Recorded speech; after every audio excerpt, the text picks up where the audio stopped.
Hi everyone, कैसे हो आप सभी लोग। आई होप आप लोग अच्छे होंगे। मैं हूं राहुल जयसवाल एंड स्वागत करता हूं आप सभी का एक बार फिर हमारे यूट्यूब चैनल JR ट्यूटोरियल्स में। फ्रेंड्स, आज अगेन आपके सामने मोस्ट इंपॉर्टेंट ज्योग्राफी का लेक्चर वीडियो लेकर आ गया दोस्तों, जिसमें आज के दिन हम लोग पढ़ने वाले हैं 8th स्टैंडर्ड के लिए ज्योग्राफी सब्जेक्ट का, जो हमने एक न्यू चैप्टर, फ्रेश और बेहतरीन चैप्टर की शुरुआत जो की थी दोस्तों, जिसका नाम है chapter number 3 humidity and clouds. तो आज हम इस चैप्टर का लेक्चर नंबर 2 लेकर आ गए आपके लिए, जो कि अगेन एक बहुत ही ज्यादा इंपॉर्टेंट लेक्चर वीडियो होने वाला है। तो दोस्तों, आपको याद होगा कि इसके पहले हमने इस चैप्टर की शुरुआत की थी। इंट्रोडक्शन में पहले लेक्चर में हमने ऑलरेडी देखा था कि क्या होता है ह्यूमिडिटी, ये हमने आपको बताया था। साथ ही में कुछ इंपॉर्टेंट चीजें कि कैसे अलग अलग स्टेट्स में आप जाओगे कि अलग अलग क्लाइमेट आपको देखने मिलेगा। राजस्थान में जाओगे तो सूखा देखने मिलेगा, कश्मीर साइड जाओगे तो कोल्ड एयर देखने मिलेगा, मुंबई में रहोगे तो कैसे मॉइस्चर वाला एयर देखने मिलेगा। तो ऐसे अलग अलग चीजें हमने देखने आपको बताया था, जो कि हमारे लेक्चर नंबर 1 में हमने अपलोड किया था। ठीक है, तो आज लेक्चर नंबर 2 में हम लोग इसी के आगे के जो पार्ट है, यानी कि जो हमने देखा था कि ह्यूमिडिटी क्या होता है, लेकिन ह्यूमिडिटी दो टाइप के होते हैं, एब्सोल्यूट ह्यूमिडिटी और रिलेटिविटी ह्यूमिडिटी। तो ये क्या होता है ये डिस्कस करेंगे, तो वीडियो को एंड तक जरूर से देख लेना। और साथ ही में हमारा जो प्लेलिस्ट सेक्शन है उसको चेक कर लेना, क्योंकि बाकी के जो वीडियोस है, जैसे कि बाकी सब्जेक्ट्स के, साइंस के, मैथ्स के, इंग्लिश ग्रामर के, फिर हिस्ट्री, पॉलिटिकल साइंस, आपका सिविक्स हो गया या फिर ज्योग्राफी हो गया, ये सभी चीज के वीडियोस हमने सब चीज अपडेट करके प्लेलिस्ट में डाल के रखी हुई है। तो जो भी वीडियोस आप देखना चाहोगे तो आप प्लेलिस्ट को जाके देख लेना, स्क्रॉल करना। हर स्टैंडर्ड के, हर सब्जेक्ट के, हर चैप्टर के हिसाब से आपको लेक्चर वाइज वीडियोस देखने मिल जाएंगे। तो प्लीज जाके देख लो, अच्छे से पढ़ाई करो, ज्यादा से ज्यादा कंसेप्चुअल नॉलेज गेन करो। और जितना जल्दी ज्यादा देखोगे उतना ज्यादा आपका पहले से ही सब चीज क्लियर हो जाएगा और बाद में जो लोड होगा वो कम हो जाएगा। ठीक है, तो अभी जितना हो सके उतना अच्छे से पढ़ लेना। और साथ ही में 2 और चैनल है हमारे, JR टॉक्स और JR व्लॉग्स, उसको भी विजिट कर सकते हो और चैनल पसंद आएगा तो सब्सक्राइब कर सकते हो। ठीक है दोस्तों, तो चलिए शुरुआत करते हैं आज के इस वीडियो की। तो सबसे पहले आज जो टॉपिक हम लोग पढ़ेंगे, ह्यूमिडिटी हमने कल ही देख लिया था, यानी कि जो हमारा इसके पहले का जो लेक्चर था, ठीक है, उसके पहले ही हमने देख लिया था दोस्तों ह्यूमिडिटी। अब हम देखेंगे कि ह्यूमिडिटी के 2 प्रकार कौन से होते हैं, एक होता है एब्सोल्यूट, दूसरा होता है रिलेटिव। तो ये क्या होता है, सबसे पहले मैं बात करूंगा एब्सोल्यूट ह्यूमिडिटी के। ठीक है ना, बहुत ही बेहतरीन टॉपिक है ये एब्सोल्यूट, और ये हमेशा एग्जाम में पूछता है। ठीक है ना, जब भी मैंने नोटिस किया है तो एब्सोल्यूट ह्यूमिडिटी का पूछने का जो चांसेस होता है वो सबसे ज्यादा होता है, और रिलेटिव ह्यूमिडिटी का भी ज्यादा होता है। ह्यूमैनिटी लिख दिया मैंने, ह्यूमिडिटी होता है। ठीक है ना, गलती से मैंने ह्यूमैनिटी लिख दिया, ह्यूमिडिटी, एब्सोल्यूट ह्यूमिडिटी। तो एब्सोल्यूट ह्यूमिडिटी की अगर मैं बात करूं, इसका मतलब ये होता है दोस्तों कि कितना amount of water vapour present है 1 सेंटीमीटर क्यूब या फिर 1 क्यूबिक मीटर ऑफ एयर। यानी कि अगर हम लोग कंसीडर करेंगे 1 क्यूबिक मीटर, आपको पता है 1 क्यूबिक मीटर क्या होता है, एक वॉल्यूम, यानी 1 मीटर के एरिया में पूरा वॉल्यूम अगर मैं कंसीडर करूं तो उसमें कितना अमाउंट ऑफ वाटर वेपर है, कितना अमाउंट ऑफ क्या प्रेजेंट है, वाटर वेपर। आप सभी को पता ही है वाटर वेपर क्या होता है, जब पानी जो है गर्म होता है तो भाप बन जाता है, ठीक है ना, स्टीम बन जाता है, उसी को वाटर वेपर बोलते हैं। तो 1 क्यूबिक मीटर के एरिया में, एक वॉल्यूम में अगर कितना amount of water vapour present है, तो वो चीज क्या बताता है हमें, वो बताता है एब्सोल्यूट ह्यूमिडिटी के बारे में। यानी absolute humidity is defined as the amount of water vapour present in 1 cubic metre of particular air. ठीक है ना, इतने एयर में प्रेजेंट है तो उसको एब्सोल्यूट ह्यूमिडिटी बोलते हैं। एग्जांपल के तौर पे बात करें कि जो एब्सोल्यूट ह्यूमिडिटी एयर का, अगर हम लोग कोस्टल एरिया के नजदीक की अगर मैं बात करें तो वो थोड़ा हायर रहता है। कोस्टल एरिया यानी कि जो हमारा मुंबई के आसपास इलाका होगा, जहां पे समुद्र के कोने किनारे के इलाके जो होते हैं उसको कोस्टल एरिया बोलते हैं। तो कोस्टल एरिया का जो एब्सोल्यूट ह्यूमिडिटी जो होता है ना, वो क्या होता है, थोड़ा सा हायर होता है। क्यों? क्योंकि उसमें वाटर वेपर ज्यादा प्रेजेंट होता है। और क्यों प्रेजेंट होगा, सीधी सी रीजन है कि वो पानी के आसपास रहता है, तो ऑब्वियसली जब वो वाटर वेपर जो होंगे वो आसपास के रीजन में बहुत ज्यादा होते हैं, तो इसके लिए अमाउंट ऑफ वाटर वेपर ज्यादा होगा उस एरिया में, इसीलिए उसका एब्सोल्यूट ह्यूमिडिटी भी ज्यादा होगा। और वही अगर हम बात करें, कुछ ऐसे पर्टिकुलर जगह पे आप जाओगे जहां पे आपका जो वाटर वेपर होता है वो कम होता है, तो वहां पे एब्सोल्यूट ह्यूमिडिटी क्या होगा, वो भी क्या हो जाएगा, कम हो जाएगा। तो ये सब चीज आपको ध्यान में रखना है। जैसे कि एब्सोल्यूट ह्यूमिडिटी जो होता है वो हायर होता है इक्वेटोरियल एरिया में। इक्वेटोरियल एरिया यानी कि अगर मैं बात करूं कि जैसे कि ये हमारा पृथ्वी है, ये हमारा अर्थ है गोल सा, ठीक है, ये हमारा अर्थ है गोल सा, और आपको पता है कि ये जो बीच का जो पोर्शन होता है उसको हम लोग क्या बोलते हैं, इक्वेटर बोलते हैं।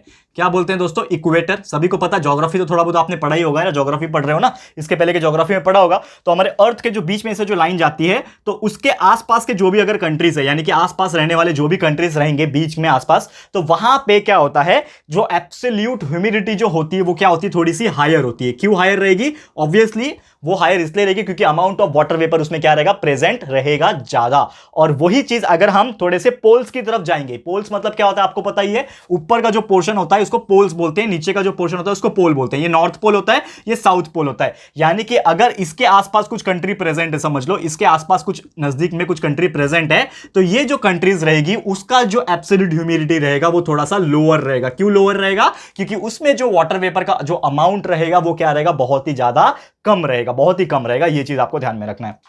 क्लियर है? तो इक्वेटर रीजन के आसपास जो रहेंगे उसका एब्सोल्यूट ह्यूमिडिटी हायर रहेगा, पोल्स के आसपास जो रीजन रहेंगे उसका एब्सोल्यूट ह्यूमिडिटी लोअर रहेगा। ये चीज आप ध्यान में रख सकते हो। क्लियर है? तो उम्मीद करता हूं कि आपको ये चीज अच्छे से समझ में आ गया होगा। अब चलते हैं नेक्स्ट टॉपिक की तरफ। जैसा मैंने बोला एब्सोल्यूट ह्यूमिडिटी आपको समझ गया। अब एक और टाइप का ह्यूमिडिटी है जिसका नाम है दोस्तों रिलेटिव ह्यूमिडिटी। तो ये जो रिलेटिव ह्यूमिडिटी है ये एक्जैक्टली क्या होता है इसको भी थोड़ा सा समझने की कोशिश करते हैं। बहुत ही ईजी, बहुत ही बेहतरीन टॉपिक है। तो बस आप इतना ध्यान लगा के देखोगे ना तो हर चीज आपको क्लियर हो जाएगा दोस्तों। ठीक है? थोड़ा सा बस आप पेशेंस रखोगे और थोड़ा सा ध्यान लगाओगे तो हर चीज आपको अच्छे से समझ में आता जाएगा। ठीक है? नेक्स्ट टॉपिक पे जाते हैं सीधा सीधा, जिसका नाम है दोस्तों रिलेटिव ह्यूमिडिटी। ठीक है? अब देखते हैं ये रिलेटिव ह्यूमिडिटी नाम का जो चीज है ये एग्जैक्टली है क्या। तो रिलेटिव, अब नाम से थोड़ा तो आइडिया मिलना चाहिए हम लोग को यार, हम लोग स्मार्ट लोग हैं, हम लोग ना नाम से ही पकड़ लेते हैं। अब देखो रिलेटिव, तो रिलेटिव का मतलब क्या होता है? कुछ चीज से रिलेट करना, यानी कि कहीं ना कहीं यहां पे दो चीज का क्या हो रहा होगा? रिलेशन हो रहा होगा। रिलेटिव ह्यूमिडिटी है तो दो चीज का रिलेशन हो रहा होगा, यानी कि इसका अगर डेफिनेशन पॉइंट ऑफ व्यू अगर हम बात करें तो रिलेटिव ह्यूमिडिटी जो होता है वो ये होता है that is the amount of water vapour present. हम लोग उसको एक्सप्रेस कर सकते हैं एज ए परसेंटेज। अब वो कैसे परसेंटेज में एक्सप्रेस करना है वो यहां पे मैं एक छोटा सा फॉर्मूला आपको लिख के दिखाता हूं कि अगर मैं बात करूं रिलेटिव ह्यूमिडिटी की मैं बात करूं तो ये होता है is equal to, relative humidity is equal to absolute humidity. देखो थोड़ा ध्यान से समझने की कोशिश करो। ठीक है? देखो स्पेलिंग गलत लिख दिया, स्पेलिंग गलत लग दिया। ठीक है ना? अब सही है? अब absolute, LUT, absolute humidity upon, देखो मैं बता रहा हूं थोड़ा सा ध्यान रखना, absolute humidity upon vapour holding capacity. ठीक है ना? वेपर होल्डिंग कैपेसिटी, ठीक है, मल्टीप्लाई बाय 100। अब इसको समझने की कोशिश करो। अब इसको हम समझने की कोशिश करते हैं, समझाने की भी कोशिश करते हैं। देखो थोड़ा ध्यान से देखो क्या बोल रहा हूं मैं। रिलेटिव ह्यूमिडिटी मतलब क्या रहेगा? ऑब्वियसली रिलेट होना रहेगा। तो रिलेटिव ह्यूमिडिटी हम उसको क्या कर सकते हैं? परसेंटेज में एक्सप्रेस कर सकते हैं, वो भी अमाउंट ऑफ वाटर वेपर को। यानी कि रिलेटिव ह्यूमिडिटी जो रहेगा वो रहेगा एक्सप्रेशन ऑफ एब्सोल्यूट ह्यूमिडिटी या फिर ratio of absolute humidity to the vapour holding capacity multiply by 100। और आप सभी को पता है दोस्तों कि अगर हमें कभी भी परसेंटेज निकालना होता है, अगर मैं रिलेटिव ह्यूमिडिटी की बात करूं तो हम लोग कैसे निकाल रहे हैं? उसको परसेंटेज में निकाल रहे हैं। जैसे मैंने अभी बताया आपको कि इसका जो वेपर जो होगा, इसका जो अमाउंट ऑफ वाटर वेपर रहेगा उसको हम लोग कैसे एक्सप्रेस कर रहे हैं? एज ए परसेंटेज एक्सप्रेस कर रहे हैं। तो जो रिलेटिव ह्यूमिडिटी है अगर उसको परसेंटेज में मुझे नापना है तो मैं कैसा करूंगा? जो एब्सोल्यूट ह्यूमिडिटी रहेगा, जो हमने पिछला वाला टॉपिक पढ़ा एब्सोल्यूट ह्यूमिडिटी, उसके वैल्यू को उसके वाटर होल्डिंग कैपेसिटी जो रहेगा, यानी कितना अमाउंट ऑफ वेपर वो होल्ड सकता है। वेपर होल्डिंग कैपेसिटी यानी कितना अमाउंट ऑफ वेपर को एक हवा जो होता है वो होल्ड कर सकता है, उसको बोलते हैं हम लोग वेपर होल्डिंग कैपेसिटी। ये मैंने ऑलरेडी फर्स्ट लेक्चर में पढ़ाया हुआ है। तो यानी कि एब्सोल्यूट ह्यूमिडिटी को अगर मैं वेपर होल्डिंग कैपेसिटी से डिवाइड कर दूं और 100 से मल्टीप्लाई कर दूं तो हमें एक परसेंटेज मिलेगा, और वही परसेंटेज क्या होगा? रिलेटिव ह्यूमिडिटी का परसेंटेज। क्लियर है? समझ में आ गया है कि नहीं? Easy topic. तो अगर आपको कोई पूछता है what do you mean by relative humidity तो आप क्या बोलोगे? It is the ratio of absolute humidity to the vapour holding capacity is known as relative humidity. Clear है? समझ में आ रहा है? तो उम्मीद करता हूं कि ये चीज आपको समझ में आ गया होगा। तो रिलेटिव ह्यूमिडिटी परसेंटेज में हम लोग इस हिसाब से एक्सप्रेस कर सकते हैं, और जो अमाउंट ऑफ वाटर वेपर जो होता है ना वो चेंज होता रहता है। अगर हम बात करें कि जो वेपर होल्डिंग कैपेसिटी है या फिर मैं अमाउंट ऑफ वाटर वेपर की बात करूं तो वो हमेशा सेम हो सकता है क्या? नहीं यार, क्योंकि आप अलग अलग जगह जाओगे, अलग अलग सिटीज में जाओगे, शहरों में जाओगे, तो हो सकता है कि ये जो वाटर वेपर जो होगा वो चेंज होता रहेगा according to the temperature also, according to the cities also. यानी कि हर शहर में टेम्परेचर अलग अलग होगा, क्लाइमेटिक कंडीशंस अलग अलग होंगे, तो इस हिसाब से उसका जो वेपर का जो होल्डिंग कैपेसिटी रहेगा वो सब चेंज होता रहता है। और सिमिलरली बात करें कि जो रिलेटिव ह्यूमिडिटी है ना वो भी चेंज होगा, क्योंकि अगर आप समझो, इमेजिन करो कि अगर amount of water vapour change हो रहा है, वेपर होल्डिंग कैपेसिटी जो है वो चेंज हो रही है, तो ऑब्वियसली जब ये चेंज होगा तो हमारा जो ओवरऑल रिलेटिव ह्यूमिडिटी है, जिसको RH भी बोलते हैं, रिलेटिव ह्यूमिडिटी को शॉर्टकट में RH बोलते हैं, रिलेटिव ह्यूमिडिटी, तो ये भी क्या हो जाएगा? चेंज हो जाएगा। यानी कि इसमें से कोई भी अगर वैल्यू चेंज होगा तो रिलेटिव ह्यूमिडिटी भी चेंज हो जाएगा। ये चीज हम लोग बोल सकते हैं। ठीक है? और रिलेटिव ह्यूमिडिटी जो होता है ना वो सबसे ज्यादा कब होता है? मॉर्निंग के टाइम और नाइट के टाइम। यानी कि आपको याद रखना है कि ये जो रिलेटिव ह्यूमिडिटी है ये मॉर्निंग के टाइम पे या फिर नाइट के टाइम पे ही सबसे ज्यादा होता है, क्योंकि ऑब्वियसली मॉर्निंग के टाइम पे और रात के टाइम पे ही वेपर होल्डिंग कैपेसिटी जो होती है वो थोड़ी सी क्या होती है? कम होती है। तो ऑब्वियसली जब वो कम रहेगी तो मॉर्निंग और नाइट में क्या होती है? यहां पे एक तरीके से ज्यादा होती है। ये आपको ध्यान में रखना है रिलेटिव ह्यूमिडिटी का। तो आफ्टरनून में टेम्परेचर इंक्रीज हो जाता है तो रिलेटिव ह्यूमिडिटी क्या होता है? डिक्रीज हो जाएगा। ऑब्वियसली जब दोपहर का जब टाइम आएगा, क्योंकि धूप आ गया, जब धूप आ गया तो यहां पे क्या हो जाएगा? वो क्या करेगा, वाटर होल्डिंग कैपेसिटी जो है उसका बढ़ा देगा, यानी कि वेपर जो होंगे उसके अंदर क्या हो जाएंगे, थोड़े से ज्यादा हो सकते हैं, जिसका इनवर्सली अगर इफेक्ट बात किया जाए तो रिलेटिव ह्यूमिडिटी उसके वजह से डाउन हो जाएगा। तो आप इसको उल्टा याद रख सकते हो। कैसे याद रख सकते हो, यानी कि रात के टाइम और मॉर्निंग के टाइम आपका रिलेटिव ह्यूमिडिटी बढ़ जाता है, और आफ्टरनून के टाइम जो दोपहर का जो टाइम होता है वहां पे जो रिलेटिव ह्यूमिडिटी होता है वो क्या हो जाता है, कम हो जाता है, डिक्रीज हो जाता है। ठीक है ना, इस तरह आप इसको याद रख सकते हो। मॉर्निंग नाइट में ऊपर जा रहा है यानी इंक्रीज हो रहा है, और आफ्टरनून के टाइम पे वो डिक्रीज हो रहा है। और साथ ही में जो नियर कोस्टल एरियाज जो होते हैं, आसपास के जो समुद्र वाले इलाके होते हैं, कोस्टल एरियाज की बात करें तो वहां पे रिलेटिव ह्यूमिडिटी क्या होता है, मोर होता है, क्योंकि ऑब्वियसली आपको पता है कि वहां पे रिलेटिव ह्यूमिडिटी ज्यादा इसलिए रहेगा क्योंकि वहां पे वेपर जो होंगे, वो मॉइस्चर जो होगा वो हवा में ज्यादा प्रेजेंट होगा। तो इस हिसाब से वहां पे क्या होता है, रिलेटिव ह्यूमिडिटी ज्यादा होता है। ठीक है ना, और जो डेजर्ट एरिया होता है वहां पे बहुत ज्यादा सूखापन होता है, इसके लिए रिलेटिव ह्यूमिडिटी वहां पे भी कम होता है। क्लियर है, समझ में आ गया, क्लियर है। वैसे ही रीजन ये भी है ना, मॉर्निंग में और नाइट में ज्यादा क्यों होता है, क्योंकि वहां पे क्या होता है, जो हवा में मॉइस्चर होता है वो क्या होता है, ज्यादा होता है। रात और दिन के टाइम में हवा में मॉइस्चर, नमी होती है ना, थोड़ी सी गीलापन लगता है हमें, तो ऑब्वियसली रिलेटिव ह्यूमिडिटी क्या हो जाएगा, ज्यादा हो जाएगा। वही अगर आफ्टरनून में देखोगे तो एकदम सूखा रहता है, एकदम गर्म गर्म हवाएं चलती है, सूखा होता है, तो वहां पे कोई मॉइस्चर नहीं होता है, इसीलिए रिलेटिव ह्यूमिडिटी क्या हो जाता है, लेस हो जाता है। तो ये आपको याद रखना है। क्लियर है, तो उम्मीद करता हूं कि आपको यह चीज बहुत ही अच्छे से समझ में आ गया होगा। अब चलते हैं हमारे अगले टॉपिक की तरफ, जो कि है आपका नेक्स्ट टॉपिक, जिसका नाम है यहाँ पे कंडेंसेशन, डेंसिफिकेशन या फिर सब्लिमेशन। लेकिन इसके पहले एक छोटा सा एक्टिविटी है, मैं बता दूंगा, ओरली बता देता हूं, लिखने की जरूरत नहीं है। तो आपको पता होगा कि जैसे कि आप देखोगे, अगर समझ लो एक ग्लास है, एक ग्लास में आप क्या करो, बर्फ डाल दो, ऐसे बर्फ टुकड़े डाल दो, तो आप देखोगे ना वो ग्लास के अंदर जब बर्फ होंगे, थोड़ी देर के पिघलने के बाद ग्लास के बाहर भी ना आपको थोड़े थोड़े ना पानी के ड्रॉपलेट जो है जमा होते दिख जाएंगे। पानी के ड्रॉपलेट्स ग्लास के बाहर भी आ जाते हैं। तो वो कैसे आते हैं, क्यों, क्योंकि उसका हो जाता है कंडेंसेशन। और वही कंडीशन क्या होता है, कंडेंसेशन क्या होता है, ये सभी चीज हम लोग डिस्कस करेंगे हमारे अगले टॉपिक में, जिसका नाम है यहाँ पे कंडेंसेशन, डेंसिफिकेशन या फिर उसको सब्लिमेशन के नाम से भी जाना जाता है। तो ये टॉपिक देख लेते हैं, फिर आज का जो लेक्चर है वो समाप्त हो जाएगा। फटाफट से देख लेते हैं, ठीक है ना दोस्तों। क्लियर है, और उम्मीद कर रहा हूं कि आपको हर टॉपिक बहुत ही अच्छे से समझ में आ रहा होगा, क्योंकि पूरी जान लगा रहे हैं हम लोग पढ़ाने के लिए आपको, और हर टॉपिक जो है क्लियर करने के लिए, क्योंकि मैं चाहता हूं दोस्तों, मेरा जो गोल है आप लोग के लिए वो है कि हर बच्चा हमारा दोस्तों बहुत ही अच्छे से अच्छा मार्क्स लेकर आए। और मार्क्स से भी ज्यादा इंपॉर्टेंट है कंसेप्चुअल नॉलेज, जो आपको क्लियर होगा तो आप फ्यूचर में बहुत ज्यादा दिमाग वाले पर्सन बन सकते हैं, क्योंकि जितना ज्यादा नॉलेज आपके अंदर यहां रहेगा ना, उतना ज्यादा आप तरक्की पाओगे और आगे बढ़ेगे। और मैं चाहता हूं महाराष्ट्र का हर बच्चे तक ये वीडियो पहुंचे। इस प्रकार के जितने वीडियोस हम डालते हैं हमारे चैनल के ऊपर, more than 1200 videos already record करके प्लेलिस्ट के अंदर अवेलेबल है हर सब्जेक्ट के लिए। तो आप प्लीज जाओ, चेक कर लो आपको, और कंसेप्चुअल नॉलेज की भरमार है, ले लो, बस फ्री में बट रहा है, अच्छे से ले लो, और क्वालिटी के साथ पढ़ाई करना, कॉन्फिडेंस रखना, हार नहीं मानना जिंदगी में, ये चीज ध्यान में रखना। ठीक है, चलिए आगे बढ़ते हैं। ये सब चीज तो होती रहेगी, बात होती रहेगी, लेकिन हमारा टॉपिक कंटिन्यू करते हैं। एब्सोल्यूट हो गया, रिलेटिव हो गया, और आज का तीसरा टॉपिक जो है, जिसका नाम है दोस्तों, जिसका नाम है कंडेंसेशन। ठीक है, तो क्या होता है कंडेंसेशन, इसको बोलते हैं डेंसिफिकेशन, भी एक और नाम है इसका डेंसिफिकेशन, और इसका एक और नाम से जाना जाता है जिसको हम लोग बोलते हैं सब्लिमेशन। तो क्या होता है ये टॉपिक्स हम लोग इसको डिस्कस करेंगे।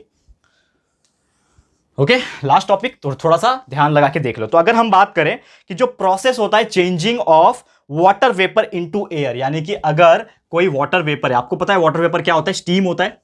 तो स्टीम जो होता है यानी वाटर वेपर जो है, अगर वो कन्वर्ट हो गया, चेंज हो गया किसके अंदर, एयर के अंदर। ठीक है, तो वो जो प्रोसेस होता है इसी को क्या बोलते हैं, कंडेंसेशन या बोलते हैं, या फिर डेंसिफिकेशन बोलते हैं। यानी कि in short the process of changing of water vapour in the air. Water vapour था पहले, वाटर वेपर पानी का गैस मतलब वाटर वेपर, स्टीम बोलते हैं ना, तो वो कन्वर्ट हो गया जब किसमें चेंज हो गया, एयर में चेंज हो गया। तो ये जो प्रोसेस हुआ ना, इसी को क्या कहते हैं, कंडेंसेशन बोलते हैं। क्या बोलते हैं, कंडेंसेशन बोलते हैं, या फिर डेंसिफिकेशन बोलते हैं। क्लियर है, उम्मीद करता हूं आपको समझ में आ गया होगा। और वही अगर मैं बात करूं कि कोई भी वेपर है, जैसे कि कोई गैस है, अगर उसका यहां पे चेंज हो रहा है सॉलिड स्टेट में, ठीक है ना, अगर कोई भी एक गैस है, समझ लो कोई भी वेपर है, गैस है, उसका जो चेंज हो रहा है वो सॉलिड स्टेट में हो रहा है, तो उसको कहा जाता है सब्लिमेशन। याद रखना, दो चीज आपको मैं बता दिया। क्या बताया मैंने, कि अगर वाटर वेपर जो है, ठीक है ना, वाटर वेपर, इसको मैं गैस भी मान सकता हूं, वाटर वेपर, ठीक है ना, वेपर जो है वो गैस का ही मतलब है। तो वाटर वेपर जो है अगर डायरेक्टली वो चेंज हो रहा है किसमें, एयर में, तो उसको कहते हैं हम लोग कंडेंसेशन। क्या बोलते हैं उसको, कंडेंसेशन बोलते हैं, या फिर डेंसिफिकेशन बोलते हैं, या फिर डेंसिफिकेशन हम लोग बोलते हैं।